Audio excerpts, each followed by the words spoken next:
Mon journal du geek belge du 18 avril 2021.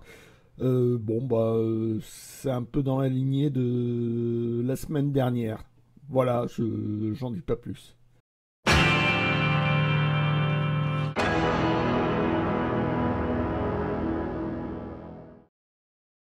Je vais commencer par du bricolage, du mauvais bricolage.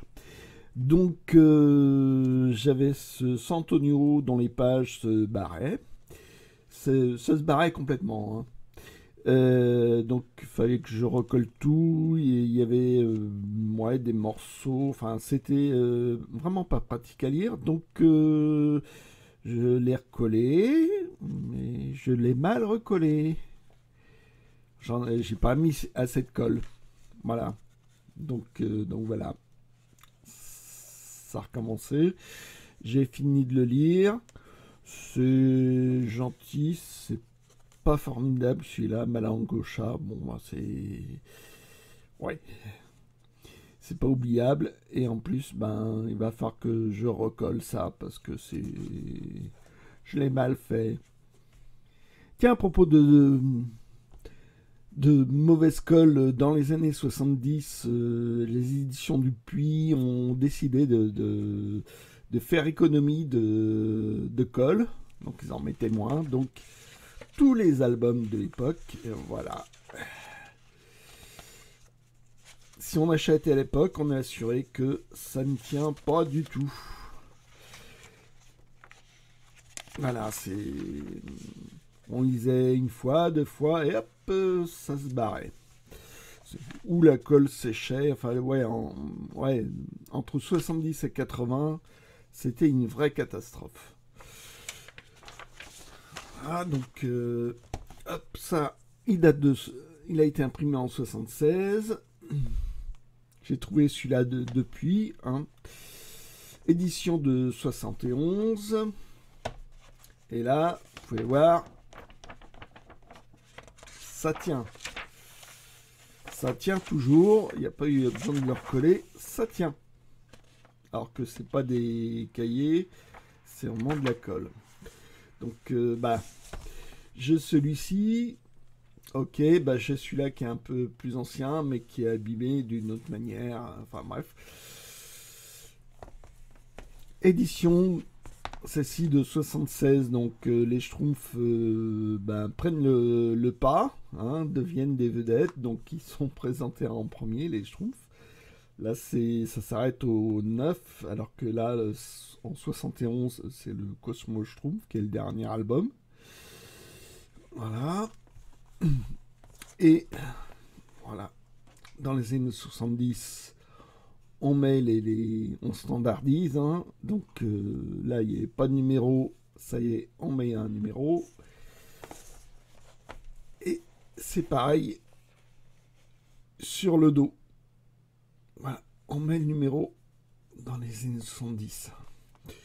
Voilà, et tout, tout ça parce que je sors ça parce que en fait, donc la flûte à six Schtroumpfs, c'est la première apparition des Schtroumpfs en tant que personnage secondaire. Et comme personnage secondaire, comme c'était sympathique, et ben quand Yvan Delporte imagine les mini-récits, qui est en fait un poster qu'on doit découper, qu'on doit plier pour en faire un mini-récit. Voilà, les mini-récits, en fait, les Schtroumpfs, ça a commencé comme ça. C'était un petit livre à bricoler qui était en supplément dans le journal Spirou. Ah, ça a commencé modestement les Schtroumpfs, hein. Donc c'était ça.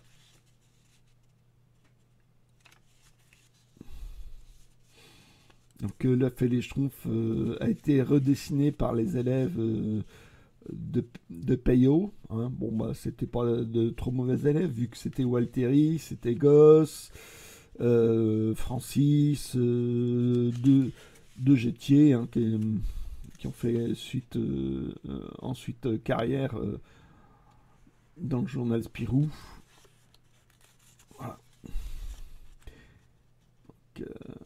j'ai réussi, bon, en n'étant pas trop regardant sur l'état. Donc j'ai pu avoir ce mini-récit tel que les Schtroumpfs sont apparus dans le journal Spirou. Alors, une pub pour les figurines en latex dans les années 60. C'était des figurines, ouais, il me semble assez grosses, quoi. Mais le latex, le problème, c'est que ça sèche. Et maintenant, ces figurines-là, en latex, ont séché et se craquellent. Enfin, ça s'effrite, quoi. C'est une horreur. Donc en prolongation de ma lecture de la semaine dernière, L'épervier bleu, eh ben, j'avais pas tout lu. Hein. Donc j'avais lu La vallée interdite, hein, la classique cité perdue d'une civilisation oubliée, machin, enfin bref. Et bah, il y avait les deux autres albums. Donc bah, c'est une histoire en deux parties. Point zéro, c'est ouais, j'ai trouvé ça dispensable. Hein, mais c'est surtout La planète silencieuse qui est une rétrofiction euh, finalement assez chouette. Hein, j'ai bien aimé avec ouais bah, avec ce côté rétrofiction. Quoi. Donc le savant farfelu qui invente un peu dans son coin une fusée. Donc là évidemment il y a toujours des méchants qui vont l'utiliser, l'instrumentaliser, hein, financer une fusée qui va sur la Lune.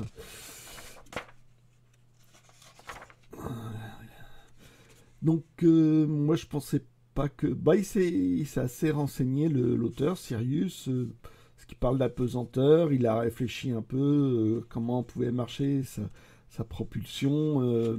Bah, c'est pas aussi didactique que Tintin on a marché sur la Lune, objectif Lune. Mais voilà, il a pas fait absolument, j'ai envie de dire, n'importe quoi. Donc il se pose sur la Lune. Donc, et bon, c'est assez amusant. Les héros qui ont été laissés sur Terre vont avoir le prototype de ce savant farfelu.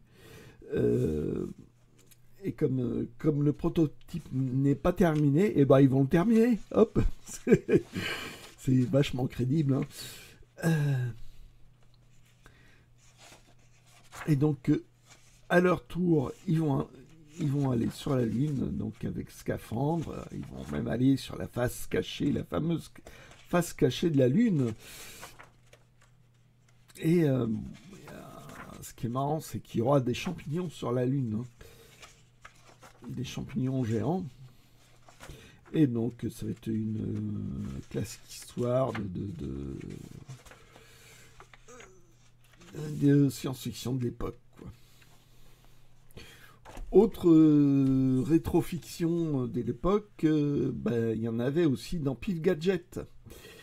Et dans Pif Gadget, donc, il y avait les pionniers de l'espérance, donc dessinés par Poivet, sur un texte de Le Cureux qui faisait aussi, qui était scénariste aussi donc de Rahan. Alors, les pionniers de l'espérance, j'en ai entendu par Jean-Pierre Dionnet. C'était une chouette science-fiction. C'est bizarre, quoi, parce que il y a très très peu de bulles, c'est très explicatif. Le dessin de Poivet m'a toujours laissé, ouais, comme un goût d'inachevé, de croquer. J'arrive pas à déterminer si, ouais, si j'aime vraiment. Bon, ça a une personnalité, cette espèce de dessin. Je trouvais ça toujours un peu bizarre et je suis toujours mitigé quand j'en lis. Donc là, c'est un peu gadget que j'ai eu sous la main, quoi. Donc les extraterrestres, quels qu'ils soient, sont toujours humanoïdes, avec une grosse tête. Ouais, ils sont plus petits, ou les deux à la fois. Donc, ouais. Moi, j'ai lu à cause de Jean-Pierre Dionnet, quoi, qui est un mec que j'adore. Chose curieuse dans ce Pif Gadget. Alors, est-ce que je vais retrouver ça? Ah là là. Voilà. Il y a une partie qui n'a pas été imprimée. C'est dommage, hein. Et justement, là-dedans, donc il y avait quelques BD. Donc c'est là-dedans que ça a commencé, j'ai envie de dire, le concombre masqué, dans l'ancêtre qui s'appelait Vaillant, enfin Vaillant Pif Gadget, enfin Pif, Vaillant Pif. Gadget est venu plus tard. Et pour une fois, j'ai lu Ludo, donc qui est une espèce de BD à énigmes. Et donc, fallait trouver un détail qui fait qu'il résout l'énigme. Donc, le lecteur devait deviner le. Donc, solution page 62. Ben, page 62, elle n'a pas été imprimée sur cet exemplaire-là. Donc, moi qui suis pas fort dans les énigmes, eh ben, j'aurais pas la solution. Petit gadget, hop, un objet publicitaire. Hein. Donc, fallait récupérer des points dans les capsules de Coca-Cola et on avait le droit donc à un 45 tours. Un 45 tours de la musique de l'époque. Donc là, apparemment, je suis tombé sur ce coffret-là. Le coffret n'a pas l'air d'être courant. J'ai impressionné quelqu'un sur Facebook en disant ouais, il existe un coffret. Bon, donc voilà. Bon, c'est un reflet d'époque. Hein, Nicolas Perrac. C'est pas pour la musique que je l'ai pris, hein, c'est pour le support. Et voilà, c'était amusant parce que c'est des disques de couleur. Là, celui-là, je l'avais pris parce qu'il y avait Téléphone et Star Shooter. Star Shooter, premier album vraiment sympa, punk à fond, punk français à fond. Après, il bifurque très très vite sur autre chose.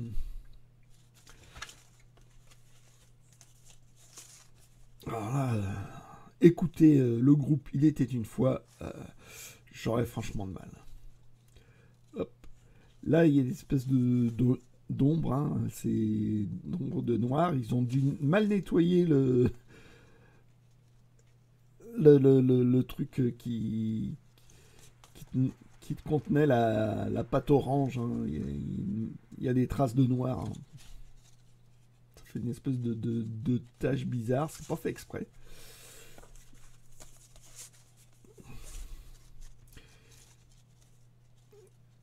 Voilà, un vert. Reggae. C'est ça que j'aurais mis en vert, quoi. Bon, c'est en jaune. C'est une des couleurs du drapeau Rasta. Hop. Et qu'est-ce qu'il y a en bleu? Bah, évidemment, du blues. Voilà. Petit gadget. Fort sympathique. Plus sérieusement, musicalement, enfin, plus sérieusement, si c'est possible avec moi, j'étais sorti de Susie and the Banshees.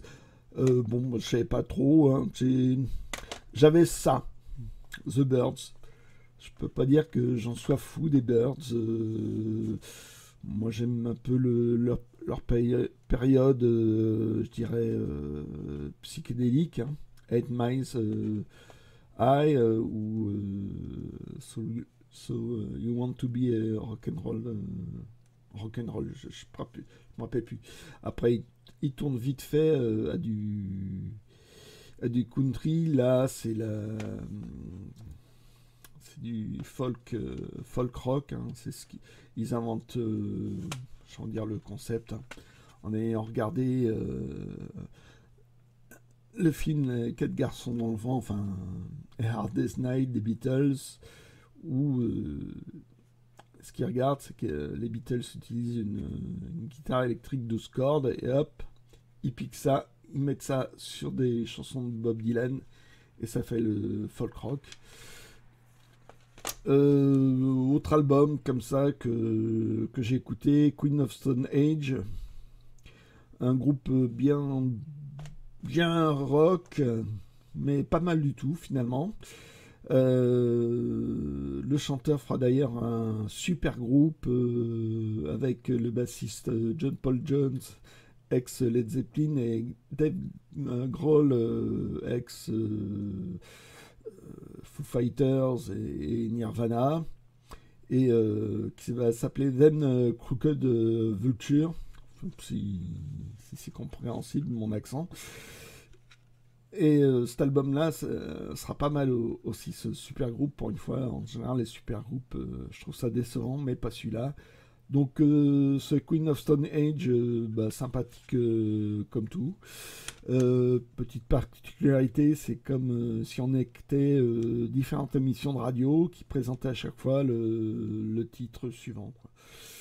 Mais bon, Queen of Stone Age. Bon, en lecture, c'est toujours du prolongé. Hein. Donc j'avais présenté un album du Concombre Masqué. Voilà la suite. Là, il passe au journal Pilote, donc c'est un format habituel. Ça passe en couleur en album parce que dans Pilote c'était en noir et blanc, je crois. Donc les gros délires, les expressions à coucher dehors comme bretzel liquide ou quand il s'exclame Ron Poulain, c'est du bon gros délire. Après ça passera petit à petit à une réflexion plus ou moins philosophique, hein, non, psychologique. Donc ça c'est le deuxième album. Là, dans cet album-là, ça va être, il y aura le récit complet qui va fâcher, avec lequel il va se fâcher avec Goscinny. Hein, ça va être son point de départ pour se barrer et inventer l'écho des savanes. Donc il faisait son bonhomme de chemin. Goscinny, rédacteur en chef de Pilote, laissait faire jusqu'à ce que ça aille plus, parce que il va faire cette histoire et Goscinny va la refuser.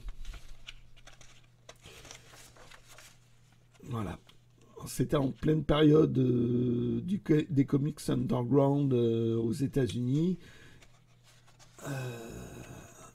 Ils étaient très influencés avec Gottlieb, moins Bretéché, enfin, mais avec Gottlieb, ils étaient à fond dedans. Donc Gottlieb fera dans Libération sexuelle. Hein. Et voilà, Goscinny va refuser cette histoire en disant que non, ça va trop loin, faut arrêter le délire. Donc ça va pas aller et il va se barrer. Mandryka reviendra dans le journal Pilote, mais le journal Pilote mensuel avec rédacteur en chef Guy Vidal. Donc ce sera autre chose. Donc là, c'est comment devenir maître du monde. C'est toujours très délirant. Donc on voit pas beaucoup le concombre masqué dans celui-là. A raison, faut suivre quoi. Le truc assez bizarre, c'est que Voilà, ça se présente comme sous forme de strip. Alors je me demande si c'est pas passé dans un quotidien ou un truc comme ça pour que ce soit présenté ainsi. Donc c'est un délire ouais, psychologico-philosophico-délirant sur, sur les maîtres sur les maîtres du monde, quoi. Maître de son monde, maître de sa réalité, c'est complètement délirant.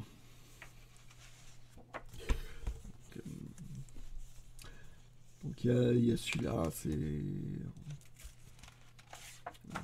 suite je veux dire, à la présentation, ça fait référence à la Guerre des Étoiles. Hein.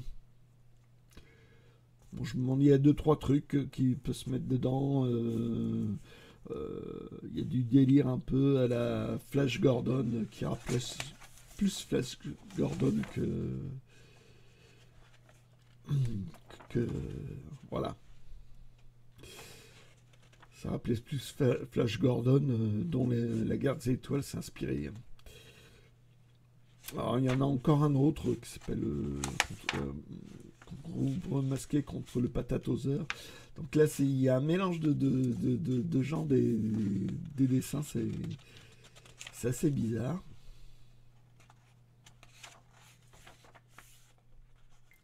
Côté musique, ben, j'ai replongé dans The Sparks.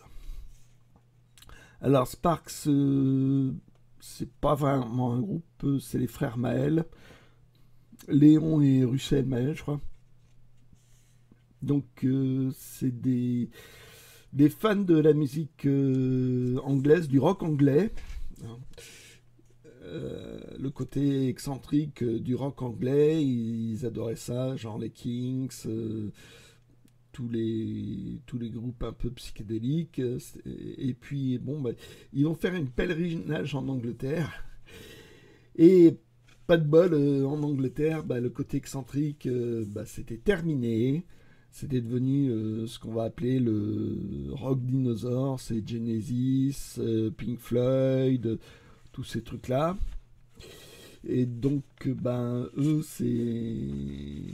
ils vont faire une musique assez excentrique. C'est vraiment ouais, délirant, un peu cabaret, un peu rock, enfin, un bon petit mélange bien rigolo. Et puis ils vont passer à d'autres choses, ils vont se rendre compte que bah, y a de la musique électronique, du rock, du disco. Ils vont essayer de pas rester ankylosés dans leur style, ils vont changer. Et ils vont faire ouais, beaucoup de choses très différentes. Et j'ai envie de dire, c'est comme Bowie, il y a à boire et à manger. Donc,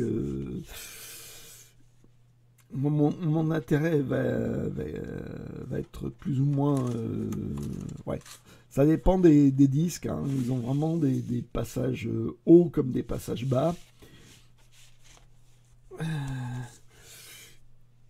Et moi, c'est un frère. Ouais, si tu trouves dans un marché aux puces des albums des Sparks, euh, t'en prends et tout, bah, pour lui. Hein.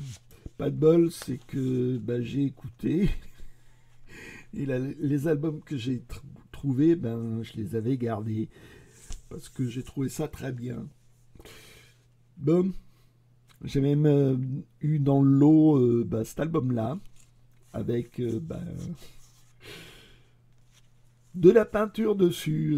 J'ai jamais réussi à le retrouver depuis celui-là. Parce que c'est pas beau, quoi. Puis bon, bah, c'est de la peinture, ouais, c'est de la peinture à l'huile, hein, ça tient bien. Donc là, ça va être une période années 80 électronique bien chiante. Là, c'est plus ouais, du rock américain bien bourrin, années 75. Ouais, il y a de tout. même les derniers albums récents vaut le coup à l'écoute. Alors, j'en mettrai quelques-uns à écouter, mais bon, après, c'est suivant les goûts des uns et des autres. Moi, il y a un album que je vais aimer que vous n'avez pas aimé, et d'autres, voilà. Et la particularité dans le lot que j'avais acheté, que j'ai pas filé à mon frère, eh ben, j'ai acheté ça. Voilà. La, la couverture est rigolote. Et ça fait des années que je l'ai acheté, des années que je l'ai écouté. Et c'est seulement très récemment que je me suis aperçu que le disque ne correspondait pas à la pochette. Ça a été mélangé. Oh la honte. Moi je regarde jamais les titres des morceaux, j'avoue. Hein.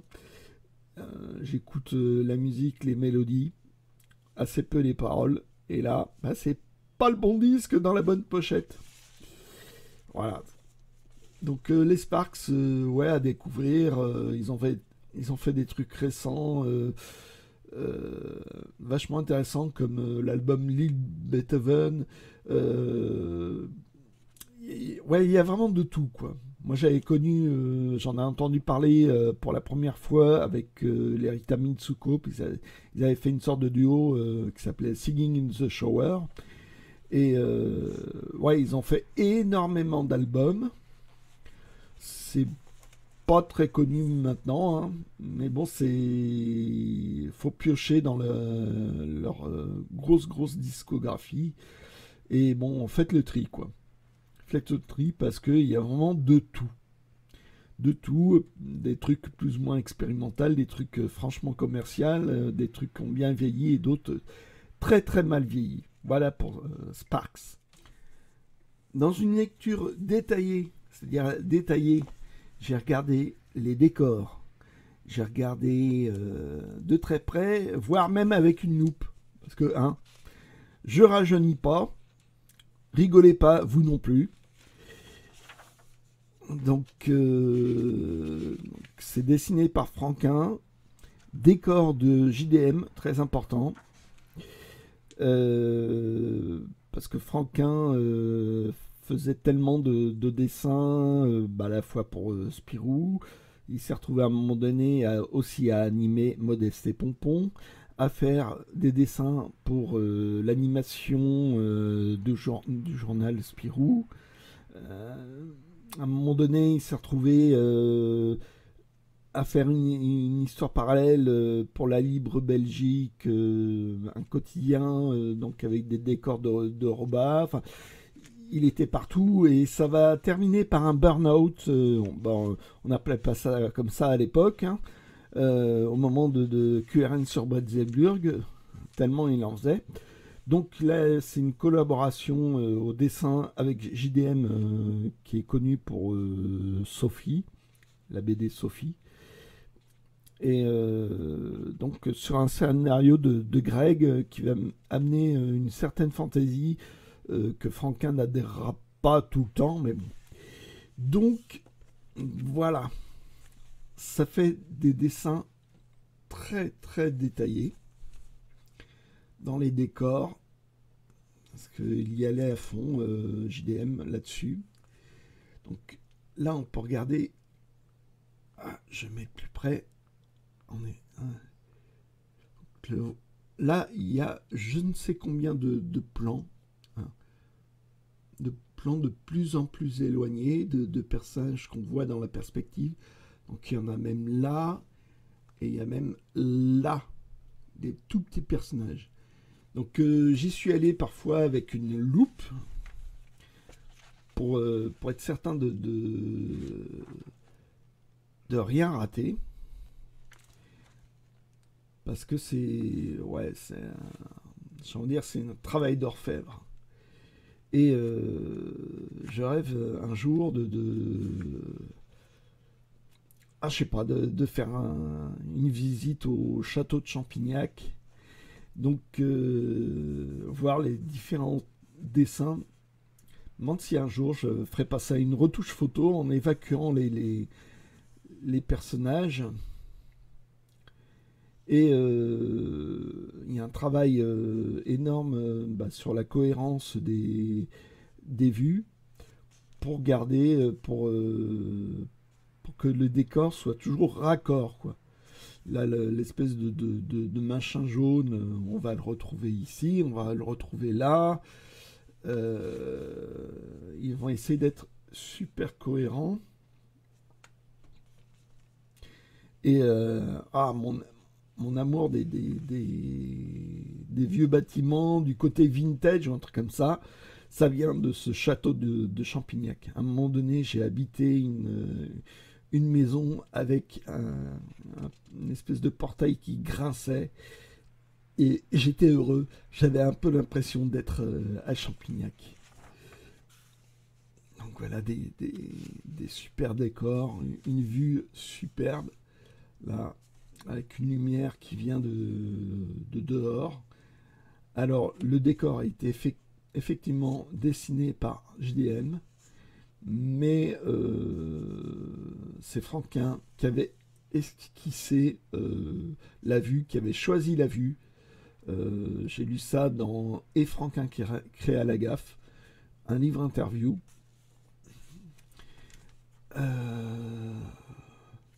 Et bon, il y a plein de petits détails, des affaires mal rangées. Là, le râteau. Franquin indique que oui, il voulait un râteau ici en plein dans le château.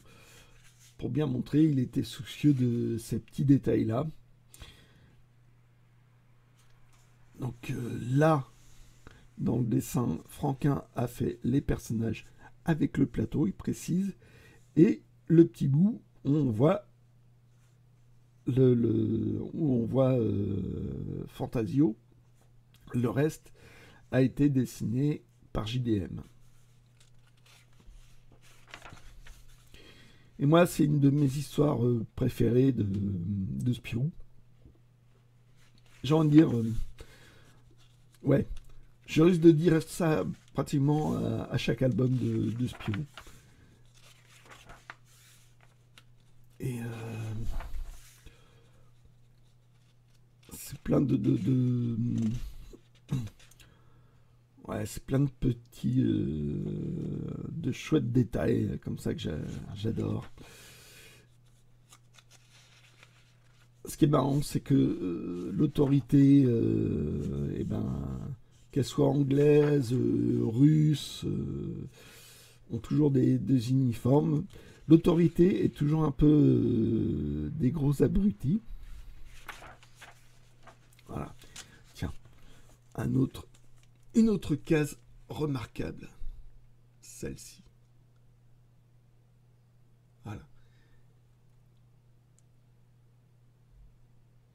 C'est juste le temps d'une case. Mais alors, quel boulot, quelle profondeur dans la perspective. Voilà. Et c'est avec ça que je me suis promené avec ma loupe pour ne louper aucun détail. Et Greg a moins le sens du suspense que Franquin.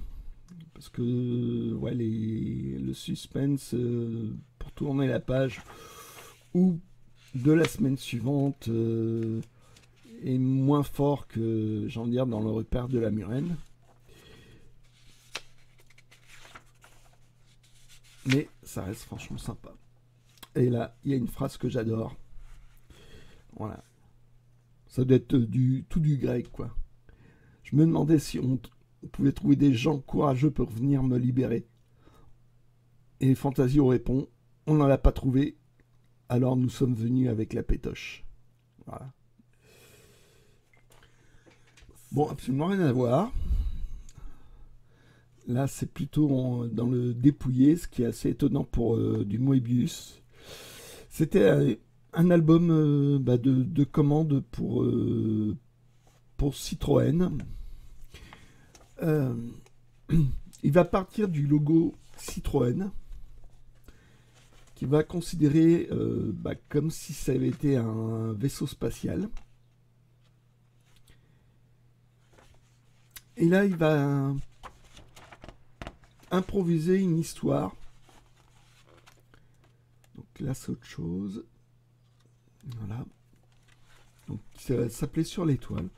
Il va improviser une histoire toute simple, sans méchant, sans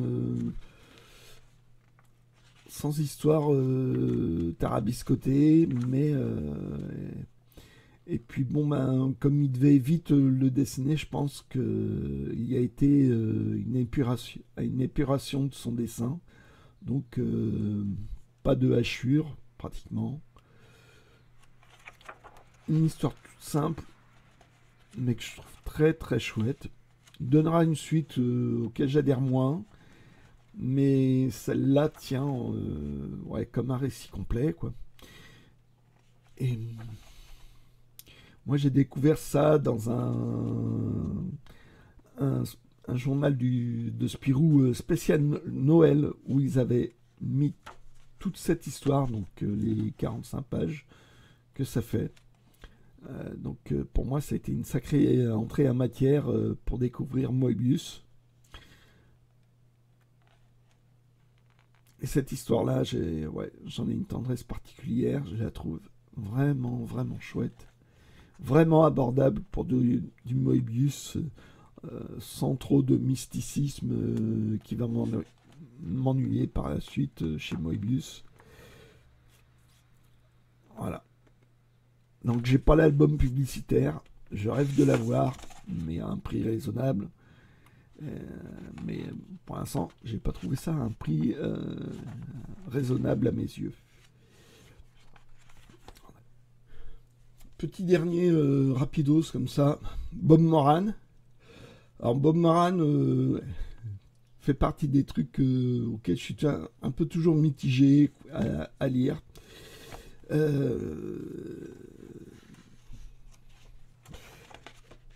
Bob Moran, ouais, le style héros parfait avec son faire-valoir qui est Bill Ballantine, hein, qui est irlandais, évidemment roux.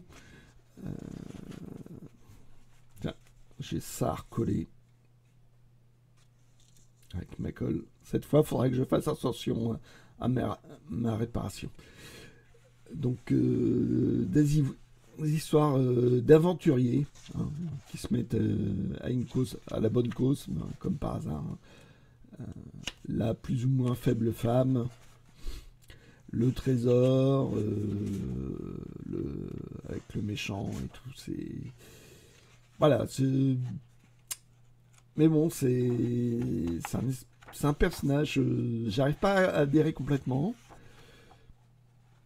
Mais ouais, je suis attiré quand même. Donc là, c'est un dessin de Gerald Forton qui va faire des illustrations dans les romans. Donc par Henri Vernès hein, aux éditions Marabout.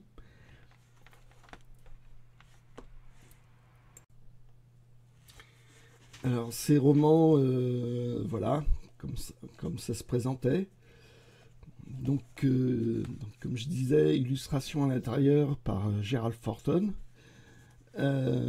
Couverture de Pierre Joubert. C'est assez bizarre. Ou alors, on peut trouver aussi dans d'autres. Hop.